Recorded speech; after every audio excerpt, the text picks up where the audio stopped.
Operation सिंदूर मधनं अतिशय सणसणीत चपराक ही भारतानं दिलेली आहे। केवळ भारतानं दहशतवाद्यांनाच नव्हे तर पाकिस्तानला सुद्धा ही चपराक दिलेली आहे।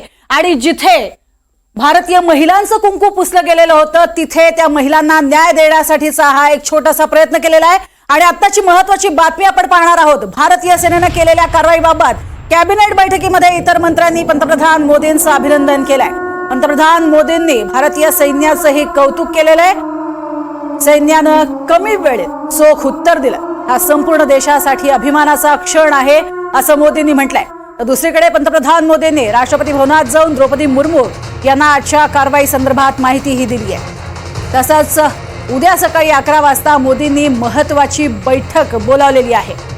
एकीकडे आपण ही दोन दृश्य बघतोय। कॅबिनेट बैठकीत सैन्याचं एकीकडे कौतुक करण्यात आलेलं आहे।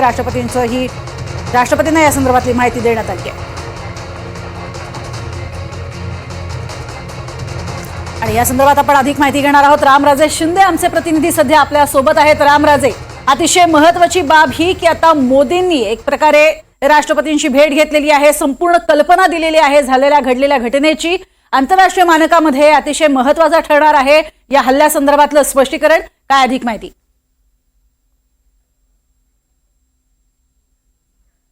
बिलकुल, दहशतवादाच्या विरोधामध्ये भारत झिरो टॉलरन्स पॉलिसी घेऊन पुढे चाललेला आहे। हा मेसेज देणारा हा हल्ला होता आणि एस जयशंकर यांनी सांगितल्याप्रमाणे जगानं सुद्धा दहशतवादाच्या संदर्भामध्ये झिरो टॉलरन्स पॉलिसी वापरावी आणि त्यानुसारच या संपूर्ण हल्ल्याकडे बघितलं जावं। आणि हा हल्ला कसा झाला, नियोजनबद्ध करण्यात आला होता, त्याचबरोबर कोणत्याही मानवी अधिकाराचं उल्लंघन करण्यात आलेलं नाहीये आणि केवळ हा हल्ला जो आहे तो दहशतवादाच्या विरोधामध्ये होता आणि त्यांचा अड्डे उद्ध्वस्त करण्यासंदर्भातचा होता हे सांगण्यासाठी पंतप्रधान नरेंद्र मोदी यांनी कॅबिनेट बैठकीमध्ये अगोदर सांगितलं आणि त्यानंतर आता ते राष्ट्रपती भवनामध्ये गेलेले आहेत भेटण्यासाठी आणि राष्ट्रपतींना सुद्धा याची माहिती दिली जाणार आहे।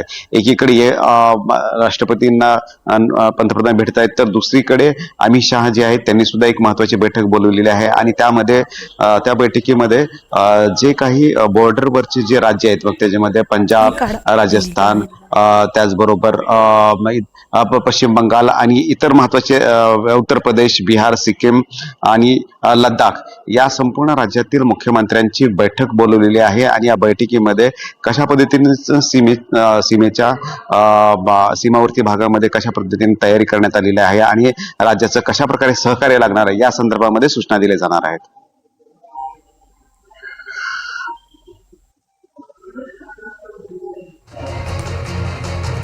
नक्कीच, आणि या सगळ्यामध्ये आपण बघतोय खरं तर महत्त्वाची भूमिका असणार आहे भारताची। कारण आंतरराष्ट्रीय पातळीवरती ज्या वेळेला हा मुद्दा समोर येईल त्यावेळेला आपण महत्त्वाच्या अनेक मुद्द्यांना हात घालू आणि हे स्पष्ट करू की कशा पद्धतीनं हा हल्ला किंवा ही कारवाई गरजेची होती।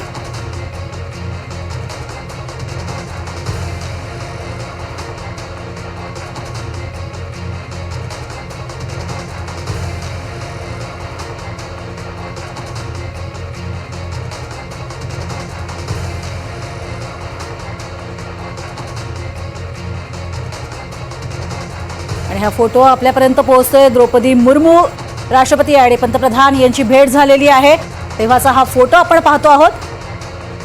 ही महत्त्वाची भेट होती आणि अर्थातच ज्या महिलांचे, ज्या सवाष्णींचं कुंकू पुसलेलं गेलेलं आहे अशा महिलांना न्याय देण्यासाठी ऑपरेशन सिंदूर हे राबवलं गेलं।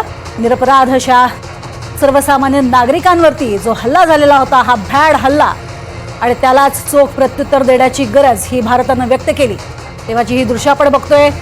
सध्या ही दृश्य अतिशय महत्त्वाची, हा फोटो अतिशय महत्त्वाचा आहे कारण पंतप्रधानांनी ही भेट घेतलेली आहे राष्ट्रपतींची आणि त्याचबरोबरीनं ही भेट घेऊन त्यांनी माहिती दिलेली आहे। रामराजे शिंदे यांच्याकडनं अधिक माहिती घेणार आहोत। हा फोटो अतिशय सूचक आहे, जो स्ट्राईक केलेला आहे एअर स्ट्राईक, त्या एअर स्ट्राईकवरची माहिती ही पंतप्रधानांनी राष्ट्रपतींना दिलेली आहे। अधिक माहिती रामराजे शिंदे यांच्याकडनं घेऊयात। रामराजे, काय अधिक माहिती? बिलकुल, कारण जे भारतीय महिलांचं सुवासिनींचं कुंकू पुसण्याचं जे काम केलेलं आहे पाकिस्तानमध्ये या दहशतवाद्यांनी, त्यांचा बिमोड करणं आणि त्यांना धडा शिकवणं हेच उद्दिष्ट होतं. योगायोग बघा की आज पत्रकार परिषदेमध्ये 2 महिला होत्या आणि दोन्ही महिलांनी ऑपरेशनची संपूर्ण माहिती दिली. त्यामध्ये एक मुस्लिम महिला होती आणि एक हिंदू महिला होती आणि आपल्या देशाच्या राष्ट्रपती ज्या आहेत त्या सुद्धा एक महिला आहेत.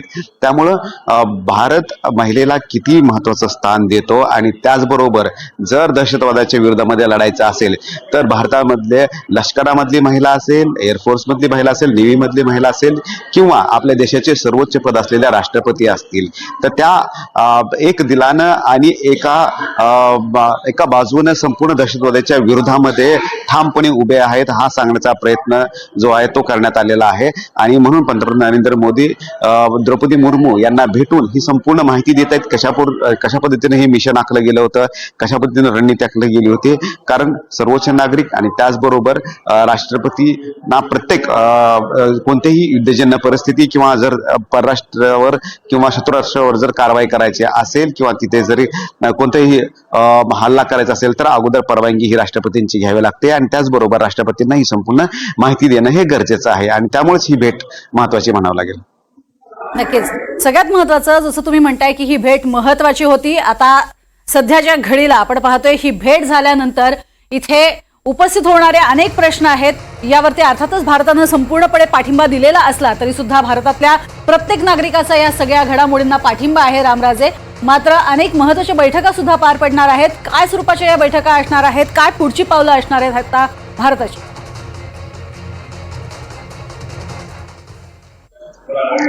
बिलकुल मिशन सिंदूर जे आहे ते तर पूर्ण केलेलं आहे, परंतु तरी सुद्धा ज्या पद्धतीनं मनोज नरवणे यांनी सांगितलं की पिक्चर अभी बाकी आहे, परंतु हा पिक्चर अजून काय आहे, हा केवळ ट्रेलर होता का हे पाहावं लागणार आहे. कारण नक्कीच. पाकिस्तानची सर्वच बाजूनं कोंडी केलेली आहे, व्यापार बंद केलेला आहे, हायकमिशनला परत पाठवलेला आहे, पाकिस्तान नागरिकांना परत पाठवलेला आहे, त्याचबरोबर सिंधू करार रद्द केलेला आहे. तर मग आता एअर स्ट्राईक केलेला आहे. त्यामुळे आणखीन काय पुढे केलं जाणार, कोणता कचरा पाऊल नक्कीच हे पाहणं खरं तर महत्वाचं ठरणार आहे.